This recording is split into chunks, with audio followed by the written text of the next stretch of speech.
प्रिय भक्तजनों, ओम श्री गणेशाय नमः। एक बार भगवान शिव तथा माता पार्वती नर्मदा नदी के किनारे बैठे थे।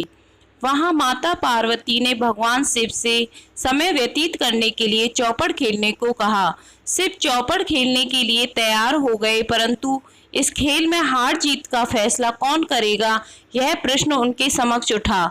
तो भगवान शिव ने कुछ तिनके एकत्रित कर उनका एक पुतला बनाकर उसकी प्राण प्रतिष्ठा कर दी और पुतले से कहा, बेटा, हम चौपड़ खेलना चाहते हैं, परंतु हमारी हार जीत का फैसला करने वाला कोई नहीं है, इसलिए तुम बताना कि हम दोनों में से कौन हारा और कौन जीता।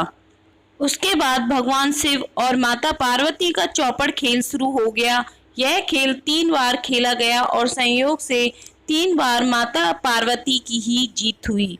खेल समाप्त होने के बाद बालक से हार जीत का फैसला करने के लिए कहा गया, तो उस बालक ने महादेव को विजयी बताया। यह सुनकर माता पार्वती क्रोधित हो गई और क्रोध में उन्होंने बालक को लंगड़ा होने, कीचड़ में पड़े रहने का श्राप दे दिया। बालक ने माता पार्वती से माफी मांगी और कहा कि यह मुझसे अज्ञानतावश ऐसा हुआ है, मैंने किसी द्वेष भाव से ऐसा नहीं किया।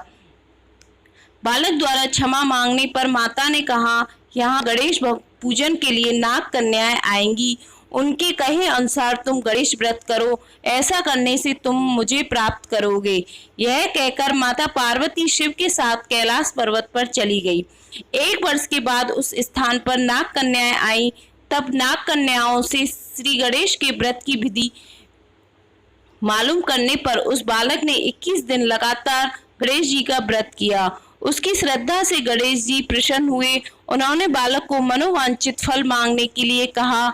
उस पर बालक ने कहा, हे विनायक, मुझे इतनी शक्ति दीजिए कि मैं अपने पैरों से चलकर अपने माता पिता के साथ कैलाश पर्वत पर पहुंच सकूं और वे ये देखकर प्रसन्न हों।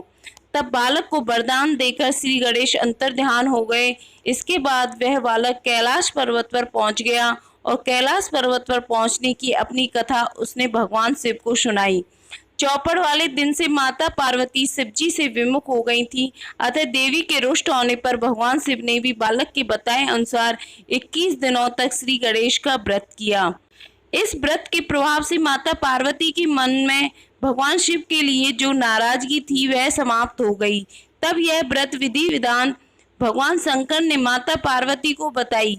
यह सुनकर माता पार्वती के मन में भी अपने पुत्र कार्तिकेय से मिलने की इच्छा जागृत हुई। तब माता पार्वती ने भी 21 दिन तक श्री गणेश का व्रत किया तथा दुर्वा फल, फूल और लड्डुओं से गणेश जी की पूजा अर्चना की। व्रत के 21वें दिन कार्तिकेय स्वयं पार्वती जी से मिलने आ गए।